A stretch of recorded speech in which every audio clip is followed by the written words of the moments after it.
صدای انجیل تقدیم می کند.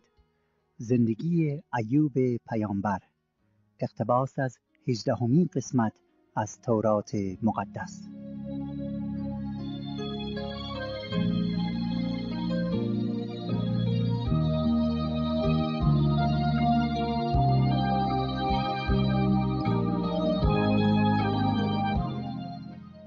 حضرت ایوب این راد مرد خدا، مردی که پاکی و تقوا پیشه زندگی خود کرده بود، مردی که خدا را دوست می داشت و صمیمانه او را عبادت می کرد، مردی که هر روز به خاطر نام مقدس خدا قربانی های سوختنی می گذرانید و او را پرستش می کند، در مصیبت عظیمی گرفتار شده بود. ظلم و جفا و ستم بی حدی تحمل کرده بود. شیطان با حملات نابود کننده خود نه فقط مال و هستی ایوب را نابود کرده بود و همه را از دست داده بود، بلکه همه فرزندانش را نیز به قتل رسانیده بود و او را ماتم زده کرده بود.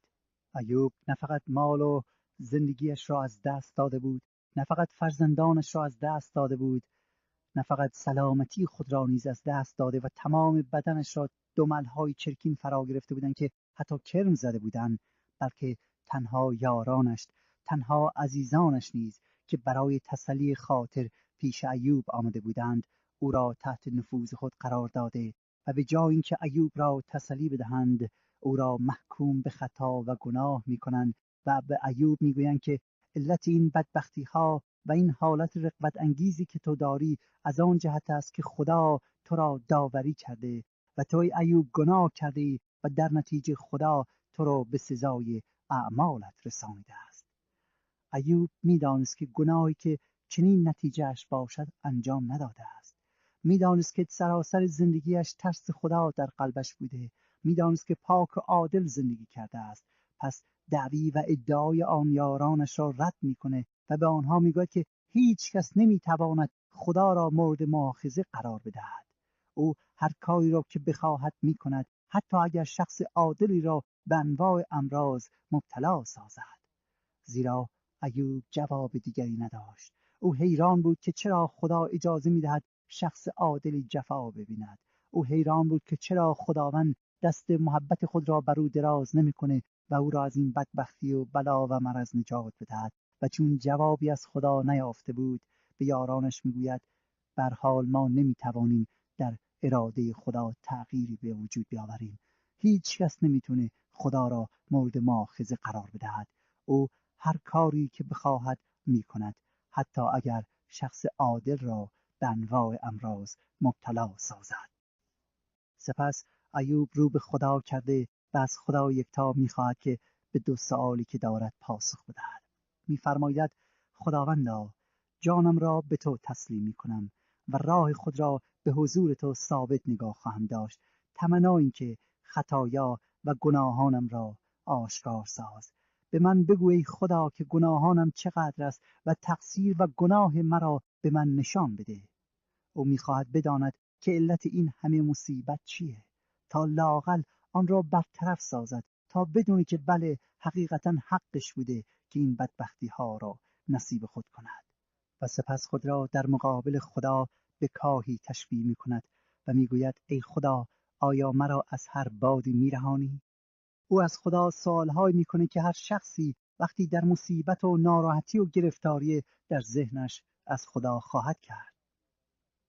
اگر تورات مقدس را در اختیار دارید، لطفاً اون رو به فصل 14 از کتاب ایوب بگشایید تا آیات را با یکدیگر مطالعه نموده و از تجربیات ایوب، این راد مرد خدا، و از زندگی مشکلی که داشت درس‌های مهمی رو برای زندگی خودمون بیاموزیم. پیام ما را از رادیو صدای انجیل میشنوید. ایوب در آن حالت و روحیه افسردگی و فلک زدگی، در حالی که 3 یار بظاهر مهربان و غمخوارش پیش او بودند، حالت مشقت آور انسان را بازگو می کند و می گوید انسان که از زن زاییده می شود قلیل الایام و پر از زحمات است. مثل گل می روید و بریده می شود و مثل سایه می گریزد و نمی ماند. و آیا بر چنین شخص چشمان خود را ای خدا می گشایی؟ یا آیا ای خدا تو به انسانی که اینقدر زود گذر است مثل یک گل میمونه که امروز هست و فردا نیست، و یا مثل سایه‌ای است که با آمدن خورشید نابود میشه به سرعت. آیا ای خداوند تو به چنین انسانی اهمیت میدهی و توجه میکنی؟ کیست که چیز طاهر را از چیز نجس بیرون آورد؟ هیچ کس نیست، چون که روزهایش مقدر است و شماره ماهایش نزد خداست و عهدی از برایش گذاشته که از آن تجاوز نتواند کرد. اما مرد میمیرد و فاسد میشود و آدمی چون جان را بسپارد کجاست؟ و چنان که آبها از دریا زائل میشود و نهرها ضایع و خشک میگردد، همچنین انسان میخوابد و بر نمیخیزد و تا نیست شدن آسمانها بیدار نخواهد شد و تا نیست شدن آسمانها بیدار نخواهد شد و از خواب خود برانگیخته نخواهد گردید. ای خدا، تو ندا خواهی کرد و من جواب خواهم داد و نصیحت دست خود مشتاق خواهی شد. اما الان ای خدا قدمهای مرا میشماری و آیا بر گناه من پاسبانی نمی کنی؟ معصیت من ای خدا در کیسه مخدوم است، همچنین امید انسان را تلف خواهی ساخت. دوستان عزیز، حضرت ایوب از روی تجربه خود یادآور می شود که همه انسانها برای مشقت و زحمت تولد شدند و یا در زندگی دنیوی هیچ کس آرامی حقیقی رو ندارد. مشقت نعمتی است که همه انسانها کم یا زیاد آن را تجربه کردند و می تواند سرنوشت روحانی آدمی را نیز تعیین کند، زیرا بسیاری در مشقت و زحمت از خدا و ایمان به خداوند روی برمیگردانند و در نتیجه برای ابدیت از خدا خود را دور می‌کنند و برای همیشه گمراه خواهند بود. اما گروه قلیلی وقتی که در زحمت و سختی ها هستند، توجه خود را در حالت زحمت و سختی معطوف به خدا یکتا می‌کنند و سختی های آنان را که تجربه می‌کنند در حقیقت به سوی خدا متمایل ساخته و در نتیجه مشکلات سبب میشه که این افراد بیش از بیش خود را به خدا نزدیک‌تر سازند. ایوب قبل از مصیبت و زحمات و مشقت‌های بدان گرفتار بود، به خدا یکتا بسیار نزدیک بود و ایمانش هم کامل بود. حالا هم بر اثر آنچه که تحمل کرده بود و به خاطر دلیل و برهان و منطق انسانی خودش و دوستانش در ناامیدی کامل و یأس زندگی می‌کرد. نه برای زندگیش هدفی را می‌دید و نه دلیلی برای زیستن و حیران است که چرا خدایی که عادل و پاک و مقدس است او را دچار این سرنوشت شوم ساخته است. و عجیبتر این که خدایی که در ایام سلامتیش، در ایام رفاه و آسایشش دعاهای او را همیشه جواب میداد، اکنون در حالی که او را میخواهد، اکنون در حالی که شدیداً زجر میکشه و احتیاج به کمک خدا دارد، خدا سکوت را اختیار کرده و حتی دلیل این عذابهای شدید را هم به ایوب بازگو نکرده است. در چنین حالتی ایوب زندگی خود را می‌گذرانید.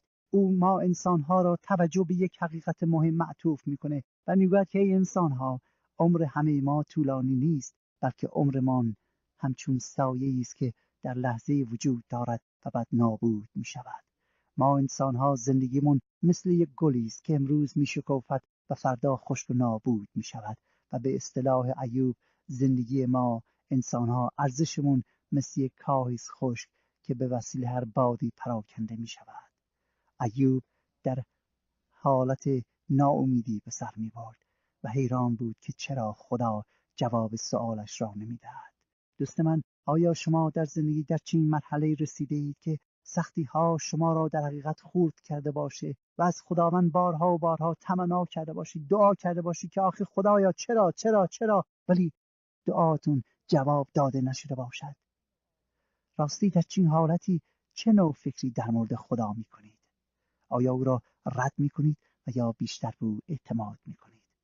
ایوب در چنین حالتی بود و در چنین حالت ناامیدی یکی از دوستانش به نام الیفاز تیمانی که به اصطلاح یار اول او محسوب می شد، علت این بلاها را برای ایوب بازگو می کنه. میگه ایوب، من میدونم که علت این بلاها را چیه. علت این بلاها اینه که تو ای ایوب گناه کرده ای. خدا حق تو را به دست تو سپرده است. از فصل 15 او به ایوب اینطور میگوید که ای ایوب، آیا مرد حکیم از علم باطل جواب دهد و بطن خود را از باد شرقی پر سازد؟ آیا به سخن بیفایده ماجد نماید و به کلماتی که هیچ نفع نمی بخشد؟ اما تو خدا ترسی را ترک می کنی و تقوا را به حضور خدا ناقص می سازی، زیرا که دهانت معصیت تو را ظاهر می سازد و زبان حیله‌گران را اختیار می کنی. دهان خودت تو را ملزم می سازد و نه من، و لبهایت بر تو شهادت می دهد. الیفاز میگه ای ایوب، تو که ادعا می کنی شخص حکیمی هستی، پس چرا مثل افراد احمق حرف می زنی؟ دلیل و برهان تو مبنی بر اینکه خدا هر چه را بخواهد آن هم بدون دلیل انجام می‌دهد قابل قبول نیست. چرا بی خودی جر و بحث می‌کنی که گناه نکردی و چرا ادعا می‌کنی خدا بی جهت این بلاها را به سرت آورده؟ چرا حاضر نیستی بپذیری قبول کنی که تو بودی که خدا تصویر را ترک کردی و خدا حق را اجرا کرده و انصافش رو نشون داده و تو را به این بلاها مبتلا ساخته است؟ تو پاکی و تقوایی را که آنطور که خدا از تو انتظار داشته به جا نیاورده ای. حرفایی که میزنی خودش دلیل و حجتی است به بدبختی هایت. چرا؟ چون خودت داری با این حرفایت ثابت میکنی که گناهکاری و نسبت به خدا توهین کردی. و بعد میگه خیال میکنی که تو حضرت آدم هستی که اولین انسان بود و با خدا راه میرفت، پیش خدا بود، پاک و مقدس بود. و یا خیال میکنی که قبل از این دنیا وجود داشتی؟ به زبان دیگه، یا ای ایوب، خودت را بالاتر از دیگر انسانان نگذار. آنچه که بر تو آمده نشان و اثبات وجود گناه در زندگیت بوده. از آیه 9 میگه خیال میکنی که از ما حکیمتر هستی؟ در دنباله حرفاش میگه آیا ای ایوب، مشورت مخفی خدا را شنیده ای؟ و حکمت را بر خود منحصر ساخته ای؟ چه چیزی میدانی که ما هم نمیدانیم و چه چیزی میفهمی که ما نمیفهمیم؟ نزد ما ریش سفیدان و پیران هستند که در روزها از پدر تو بزرگترند. آیا تسلیهای خدا برای تو کم است و کلام ملایم ما با تو کافی نیست؟ چرا دلت تو را میفریبد و چرا چشمانت را بر هم میزنی که روح خود را به ضد خدا برمیگردانی و چنین سخنان را از دهانت بیرون میآوری؟ ای ایوب، انسان چیست که پاک باشد و مولود زن که عادل شمرده شود؟ ببینید دوستان عزیز، چه میفرماید در اینجا؟ میگه انسان چیست که پاک باشد و مولود زن که عادل شمرده شود. الیفاز که خود را دوست ایوب میدانست، با این جملات داره دوباره ایوب را در آن حالت مسیت آور به باد انتقاد گرفت و میگه تو خیال میکنی که از ما حکیم تری. اگر حرف ما را قبول نداری، بزرگان و ریش سفیدان ما نیز همین را میگن که آنچه که به سرت اومده نتیجه گناهات بوده. تو ایوب خیال میکنی خدا را میشناسی، خیال میکنی از همه چیز خدا آگاهی، خیال میکنی که از خداوند خیلی چیزها میدانی، ولی مشورت مخفی خدا را شنیده ای؟ آیا خیال میکنی که خودت فقط حکمت خدا رو داری یا چیزهایی که میدونی که ما نمیدونیم و تو خیلی چیزها میفهمی که ما نمیفهمیم؟ اگر اینطوره میخوام یادآور بشم که ای ایوب، ما افرادی دور و برمون هست، بزرگا و ریش سفیدانی داریم که همه این حقیقت را میگن، بزرگانی که از پدر تو حتی عمر بسیار طولانی تر کردن و در نتیجه تجربه بیشتری دارن. آنها هم به ما میگویند و به تو میگن ای ایوب که علت بدبختی هایت رو بایستی در گناهات ببینی. چرا؟ چون ما که دوست تو هستیم ای ایوب، از روی محبت و رفاقت این چیزها را به تو میگوییم، ولی تو با زبان ملایم حاضر نیستی حرف ما را قبول کنی. تو انگار حرف ما را نمیفهمی ای ایوب، و یا ما را احمق میدانی و یا کمک باید با تشر به تو قبولانی که آدم شریری هستی. تو حاضر نیستی با زبان مهربانی، با زبان خوش بفهمی و بپذیری که بله گناه کردی، حرف ما را قبول نداری ای ایوب. پس ما مجبوریم که با تشر به تو بقبولانیم که تویی که این بلاها به سرت اومده گناه کردی، نه اینکه خدا بی انصاف بوده. پس بهتره به گناهات توبه کنی. پس سپس میگه تو دلت میگی که من گناهی نکردم و به دلت گوش میکنی، ولی تو نباید به دلت گوش کنی ایوب. چرا؟ چون دلت تو رو فریب میده. تو ادعا میکنی که آدم پاکی هستی، ولی خودت بگو ای ایوب، انسان چی هست که پاک باشه؟ انسان چی هست که پاک باشه؟ کدام شخصی از زن زاییده شده و در حضور خدا عادل بوده که تو حالا داری ادعا میکنی که من عادل هستم و گناهی نکردم؟ در آیه 16 میگه خدا اعتماد به مقدسان خود هم ندارد، چون حتی آنان که مقدس هستند خطا میکنه، چه برسه به انسان مکروه و فاسد مثل تو ای ایوب که آنقدر بدی آنقدر بدن از نجاست پر شده که برای خدا خیلی آسانه که تو را از خودش دور کنه و برای تو هم خیلی آسانه که مثل آب خوردن همیشه گناه بکنی، چون وضعت اینقدر خراب شده. ای ایوب، تو خودت را داری فریب میدهی. حرف ما را قبول کنه ای ایوب. پس از اینکه الیفاز با دلیل خودش دوباره ایوب را متهم به شرارت میکنه، در دنباله گفتارش به اون نصیحت میکنه. میگه ببین، من برای تو بیان میکنم، پس مرا بشنو. یا ای ایوب، من حالا راه حلی بهت میدم که میتونی خودت رو از دست غضب و بلای خدا برهانی، به شرط اینکه حرف مرا گوش کنی و من از تجربه خودم، از آن چه دیدم دارم برات بیان میکنم. بعد میگه به چیزهایی که حکیمان نیز از ما مخفی نداشتند تو را اطلاع میدهم. ای ایوب، شریر در تمامی روزهایش مبتلا درد است و سالهای شمرده شده برای مرد ظالم مهیاست. صدای ترس‌ها در گوش ویست، در وقت سلامتی تاراج کننده بر وی می آید و باور نمی کند که از تاریکی ها خواهد برگشت و شمشیر برای او عاقبته. دوستان، الیفاز در این آیات شروع به تشریح اوضاع و احوال کسانی که ظالم و شریر هستند میکنه. خیلی از ماها در زندگیمون شاهد بوده و یا هستیم که انسانها به وسیله حقوق بازی و کلک و ظلم و ستم و رباخواری موفق شدن ثروت بیکرانی رو به دست بیاورن و یا صاحب مقام و جلال و حشمت و سرمایه هنگفتی بشن و بعد در حسرت دل میگیم چگونه راستی خدا به اینها اجازه داد که به چین مقام و منزلتی برسن، و یا چرا خدا شخص عادل و زحمتکش و آدم درستکار و با شرافت و با صداقت را که زندگی آرامی داره و زندگی مشکلی داره و با عرق ریختن و زحمت بسیار کشیدن داره لقمه‌ای به دست میآوره، کمک نمیکنه که به چین مقام ها برسه، ولی این افراد ظالم و ناحق و آدمکش موفق میشن هر چی دلشون میخواد به دست بیاورن و چه بسا نسبت به آنها حسود میشیم و میگیم که ای کاش منم جای اونها بودم و یا من هم کاری میکردم مثل آنها زرنگ بودم و به چین چنان میرسیدم و یا این ثروت را به دست میآوردم.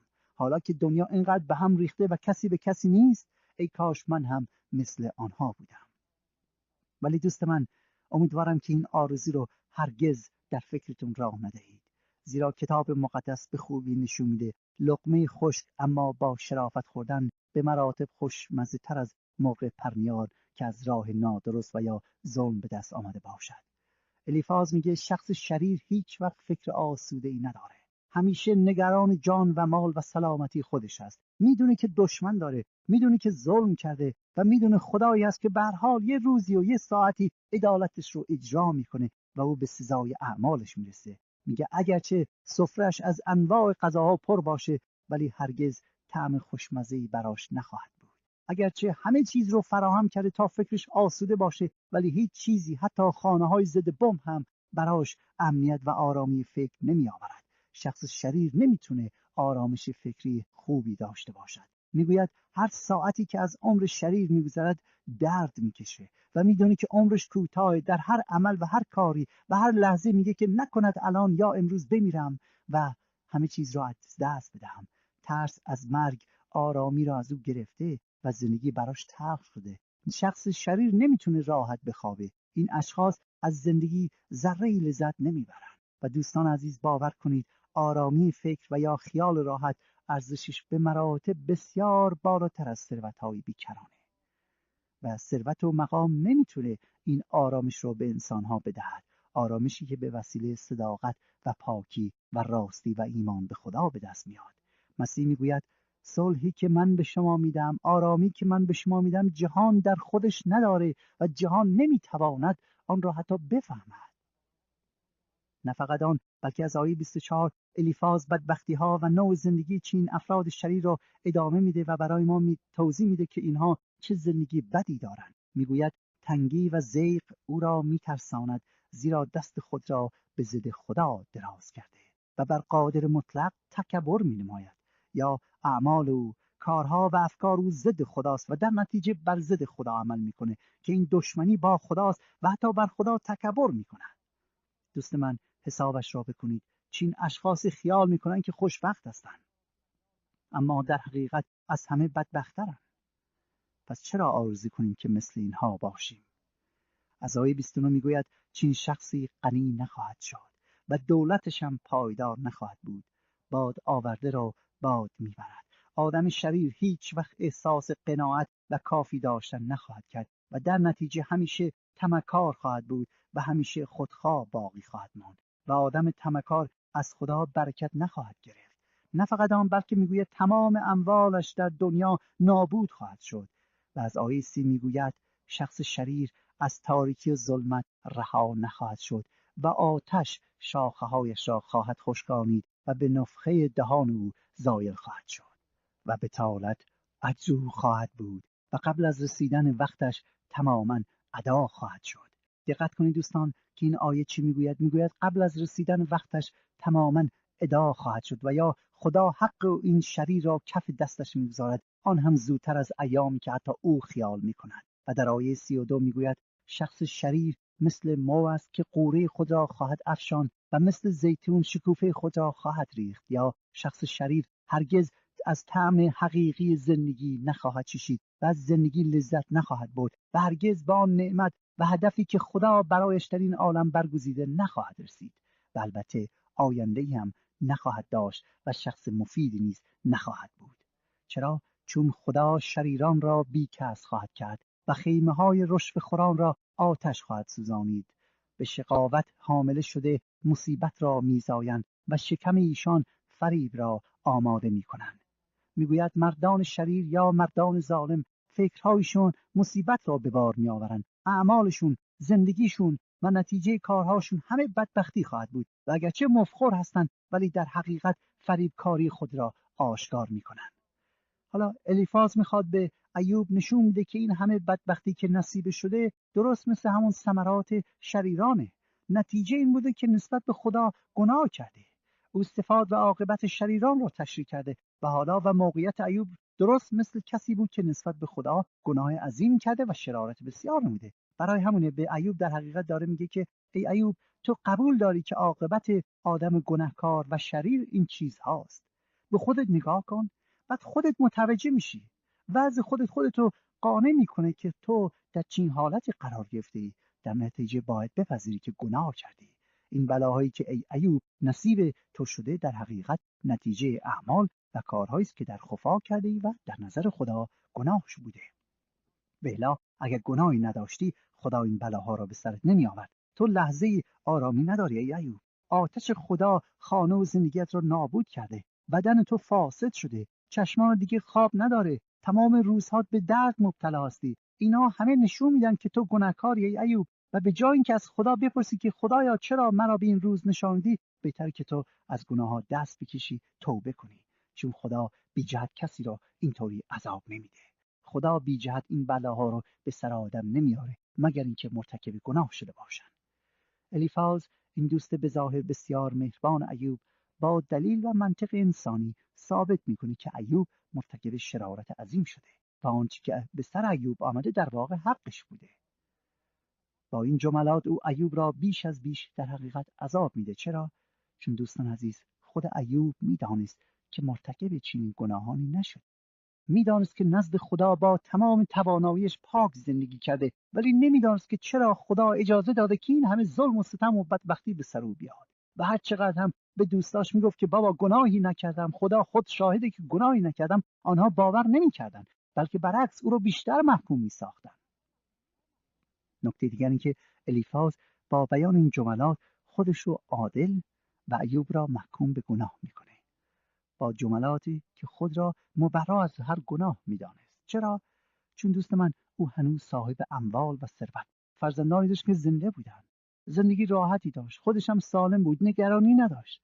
بنابراین خیال میکرد که پاک بوده و خدا او را در سلامتی حفظ کرده. ولی ایوب در فجیع ترین حالت و رغبت انگیزترین موقعیت قرار داشت. منطق انسانی و حکم میکرد که خود را عادل بدونه و ایوب را گناهکار و شریر، در حالی که در نزد خدا موضوع کاملا برعکس بود. ایوب خدا ترس، عادل و پاک بود، اما دوستش هنوز خدا را آنطور که ایوب میشناخت نمیشناخت. و دوستان عزیز در اینجا مطلبی است که من و شما باید به آن توجه کنیم و اون اینی که مبادا ما نیز مانند الیفاز با نوع قضاوتی که داریم مرتکب این اشتباه بشیم. مبادا خودمون رو با دیگران مقایسه کنیم و به خود بقبولانیم که بله، ما عادل هستیم و چون عادل هستیم بنابراین نیازی به توبه و اعتراف نداریم. مبادا مثل الیفاز فقط قادر باشیم گناهان دیگران را ببینیم، عیب‌های دیگران را ببینیم، ولی خود رو پاک و مقدس بدانیم. فراموش نکنیم که خدا ما را داوری خواهد کرد و خداوند ما را مطابق معیار آسمانیش داوری میکنه و نه مطابق منطق و عقل بشری. برای همین است که عیسی مسیح همیشه به ما دستور میدهد که ما نباید همرنگ مردم دنیا باشیم، ما نباید خود را با دیگران مقایسه کنیم، بلکه بایستی به خدا چشم دوخته و آن معیاری که خداوند به ما عطا کرده است مطابق آن زندگی کنیم و مطابق آن قضاوت کنیم. خود را با خداوند بسنجیم، خود را با مسیح زنده بسنجیم، چشم به خدا بیندوزیم و در جای پای مقدس او، در جای پای او که مقدس و عادل و مقبول پسند خداوند است و در حضور خدا امروز زنده است، یعنی عیسی مسیح، قدم برداریم و همرنگ او باشیم.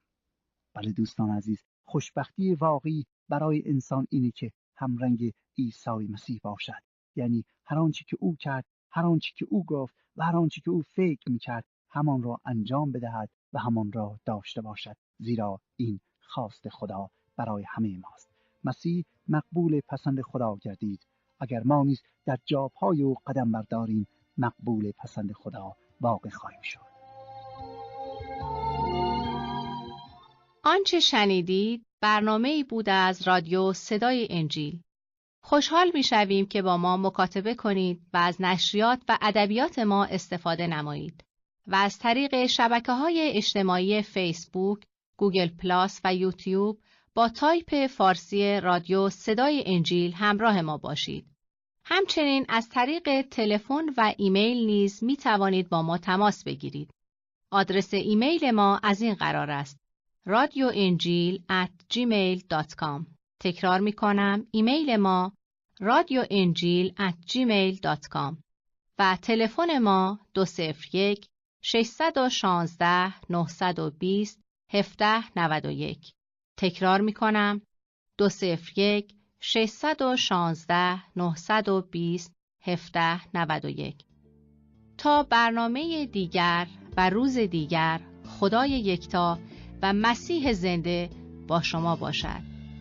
ماراناتا، یعنی خداوند به زودی برمیگردد. آمین.